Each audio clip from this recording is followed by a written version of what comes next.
آیت نمبر 92۔ آج جو شخص مسلمانوں کو جان بوجھ کر مار ڈالے گا تو اس کی سزا دوزخ ہے، جس میں ہمیشہ جلتا رہے گا، اور خدا اس پر غضبناک ہوگا اور اس پر لعنت کرے گا، اور ایسے شخص کے لیے اس نے بڑا سخت عذاب تیار کر رکھا ہے۔ مومنو، جب تم خدا کی راہ میں باہر نکلا کرو تو چھان بین سے کام کیا کرو، اور جو شخص تم سے سلام علیکم کرے اس سے یہ نہ کہو کہ تم مومن نہیں ہو، اور اس سے تمہاری غرض یہ ہو کہ دنیا کی زندگی کا فائدہ حاصل کرو۔ سو خدا کے پاس بہت سی غنیمتیں ہیں، تم بھی تو پہلے ایسے ہی تھے، پھر خدا نے تم پر احسان کیا تو آگے چھان بین کر لیا کرو، اور جو عمل تم کرتے ہو خدا کو سب کی خبر ہے۔ اور جو مسلمان گھروں میں بیٹھے رہتے اور لڑنے سے جی براتے ہیں اور کوئی آرزو نہیں رکھتے، وہ اور جو خدا کی راہ میں اپنے مال اور جان سے لڑتے ہیں، وہ دونوں برابر نہیں ہو سکتے۔ خدا نے مال اور جان سے جہاد کرنے والوں کو بیٹھے رہنے والوں پر درجے میں فضیلت بخشی ہے، اور نیک وعدہ سب سے ہے، لیکن بڑے بدلے کے لحاظ سے خدا نے جہاد کرنے والوں کو بیٹھے رہنے والوں پر کہیں فضیلت بخشی ہے، یعنی خدا کی طرف سے درجوں میں اور بخشش میں اور رحمت میں، اور خدا بڑا بخشنے والا اور مہربان ہے۔ جو لوگ اپنی جانوں پر ظلم کرتے ہیں، جب فرشتے ان کی جان قبض کرنے لگتے ہیں تو اس سے پوچھتے ہیں کہ تم کس حال میں تھے؟ وہ کہتے ہیں کہ ہم ملک میں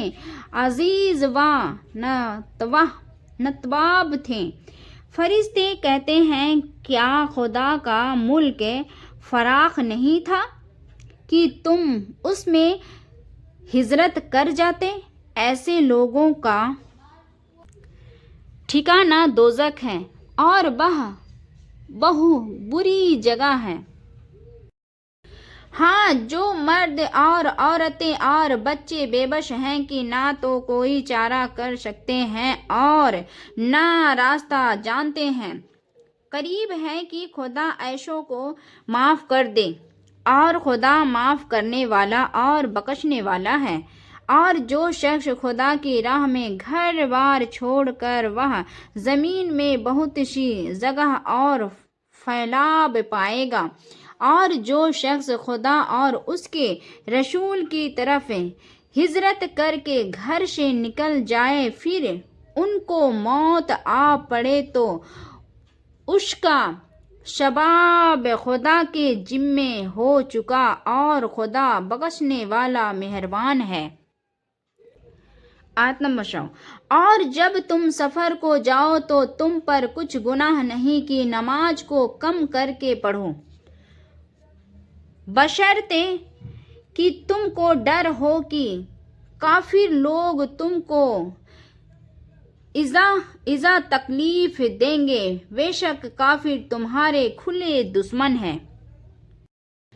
اور اے پیغمبر، جب تم ان مجاہدوں کے لشکر میں ہو اور ان کو نماز پڑھانے لگو تو چاہیے کہ ایک جماعت تمہارے ساتھ ہتھیاروں سے لیس ہو کر کھڑی رہے،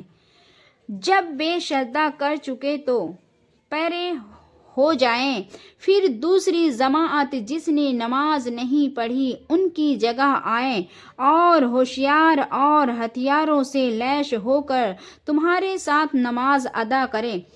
کافر اس گھات میں ہے کہ تم ذرا اپنے ہتھیاروں اور سامانوں سے غافل ہو جاؤ تو تم پر ایک بارگی حملہ کر دیں۔ اگر تم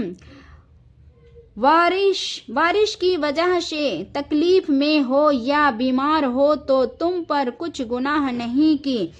ہتھیار اتار رکھو، مگر ہوشیار ضرور رہنا، خدا نے کافروں کے لیے ذلت کا عذاب تیار کر رکھا ہے۔ پھر جب تم نماز پوری کر چکو تو کھڑے اور بیٹھے اور لیٹے ہر حال میں خدا کو یاد کرو،